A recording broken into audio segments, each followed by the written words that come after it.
มสาระความรู้ก่อนใครได้ที่ RSU Wisdom TV ทางระบบทีวีดาวเทียมหรือผ่านแอปพลิเคชัน RSU Wisdom TV ดาวน์โหลดแอปพลิเคชันได้ที่ Google Play และ App Store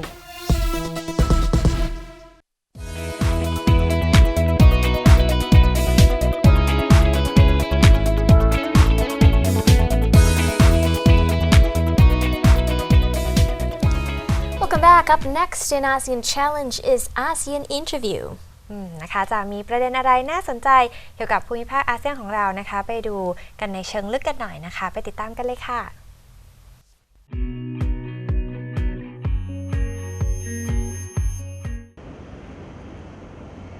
In ASEAN Interview this week, we focus on China's economy that affects the ASEAN countries.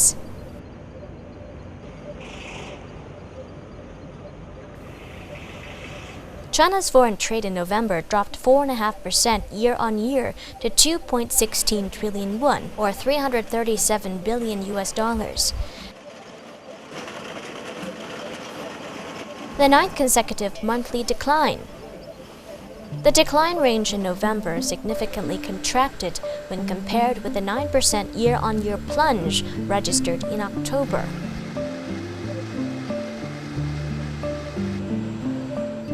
Exports dropped 3.7% to 1.25 trillion yuan, and imports fell by 5.6% to 910 billion yuan. The trade surplus expanded by 2% to 343.1 billion. In the first 11 months, foreign trade dropped 7.8% year-on-year to 22 trillion yuan. They were separated into 12.71 trillion for exports, down 2.2%, and 9.37 trillion for imports, down 14.4%. Meanwhile, the trade surplus surged 63% to 3.34 trillion. The EU, the US, and the Association of Southeast Asian Nations remain China's first three trading partners in the first 11 months. The export to the US and ASEAN saw a continuous increase while export to the EU decreased. China and ASEAN's upgraded version of their Free Trade Area Protocol was hailed by a Chinese commerce official as a platform to enhance economic and technical cooperation, as well as to further open service markets. Spokesman of China's Ministry of Commerce Shen Dayang made the remarks in Beijing on Wednesday at a press briefing. According to the protocol, China and ASEAN will further simplify customs clearance procedures, with both sides promising to be more open in the fields of construction, tourism, finance, and communication. Both sides also agreed to strengthen investment and facilitate cooperation to create a more stable and transparent investment environment.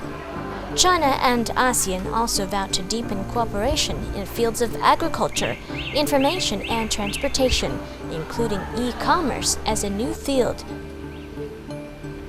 升级议定书的达成和签署将为双方经济发展提供新的助力。 Shen said the conclusion and signing of the upgraded FTA protocol will provide fresh impetus for the economic development of both sides, also help speed up construction of a more intimate China-ASEAN community of common destiny, and push the bilateral trading volume to reach $1 trillion by 2020. The protocol will also ease negotiation of the regional full-scale economic partnership agreement and the building of Asia-Pacific FTA.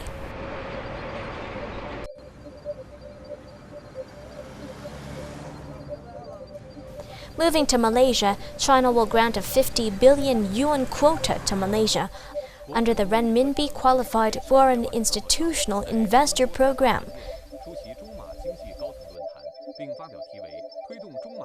This is according to Chinese Premier Li Keqiang in Kuala Lumpur.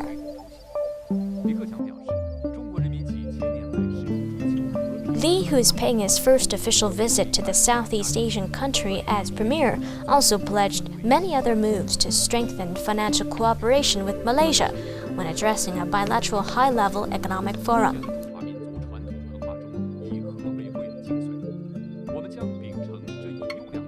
He called for joint efforts from both China and Malaysia to stabilize the financial market and boost investment and trade to tackle global financial stability and other economic woes.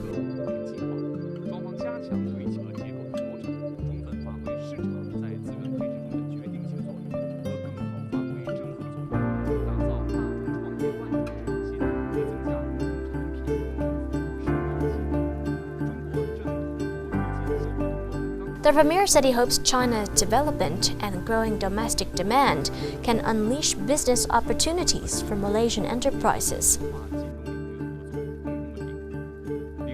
In the next 5 years, Li said China is expected to import foreign goods worth $10 trillion. Li quoted a Chinese proverb saying a waterfront pavilion gets the moonlight first. In this, he vows that China, close in distance and culture with Malaysia, will open wider its economy.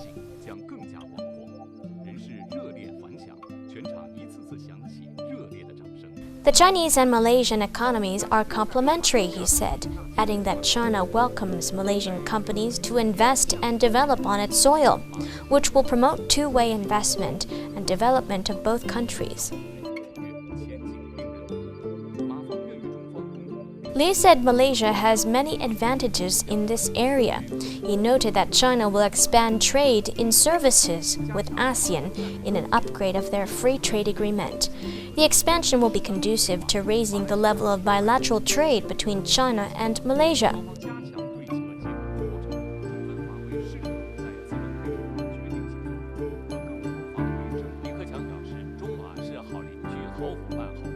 In addition, Li said in order to create a safe environment for economic development, China is ready to work together with Malaysia and other countries to address terrorism among other global challenges.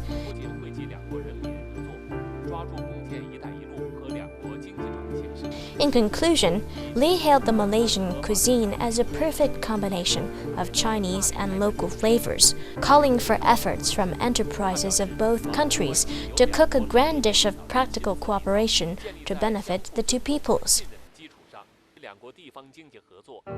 China has been Malaysia's largest trading partner for 7 consecutive years, and Malaysia is now China's top trading partner in ASEAN,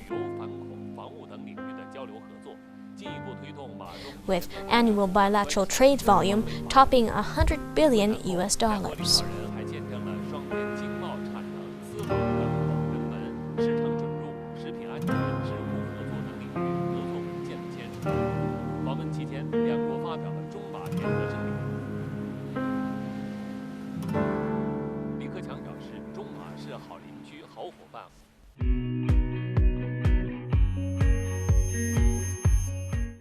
There we go, ASEAN interview, and that wraps up ASEAN Challenge for this week. Thanks for tuning in, and we'll see you again very soon next week. For now, สวัสดีค่ะ สวัสดีค่ะ